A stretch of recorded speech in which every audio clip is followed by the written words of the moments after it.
દેશની દરિયાઈ સરહદોની સુરક્ષા વધુ મજબૂત બનાવવા અને કોઈપણ પ્રકારની રાષ્ટ્રવિરોધી પ્રવૃત્તિને નિષ્ફળ બનાવવા માટે મરીન ટાસ્ક ફોર્સ દ્વારા 3 ઓગસ્ટ 2026ના રોજ ડુમસ બીચથી બિમ્બોર ગામ તેમજ તેની આસપાસના દરિયાકાંઠા વિસ્તારમાં સઘન કોસ્ટલ પેટ્રોલિંગ અને સર્ચ ઓપરેશન હાથ ધરવામાં આવ્યું હતું। આ કામગીરી મરીન ટાસ્ક ફોર્સના એડીજીપી અમિત વિશ્વકર્મા, ડીઆઈજીપી એમ મુનિયા તેમજ મરીન ટાસ્ક ફોર્સ ખજુરાના પોલીસ અધિક્ષક અને મરીન સેક્ટર કમાન્ડર એસ.જે. પરમારના માર્ગદર્શન હેઠળ હાથ ધરાઈ હતી।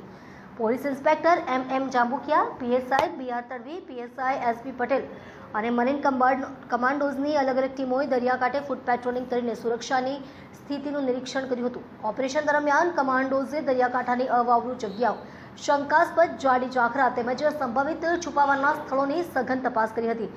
દરિયાઈ માર્ગે થતી ગુનાખોરી અને ઘૂસણખોરી અટકાવવા માટે કિનારે લંગારેલી તેમજ શંકાસ્પદ બોટોની સ્થળ પર જ બારીકાઈથી ચકાસણી કરવામાં આવી હતી। આ ઉપરાંત વિસ્તારમાં ફરતા શંકાસ્પદ વ્યક્તિઓને અટકાવી તેમની પૂછપરછ પણ કરવામાં આવી હતી।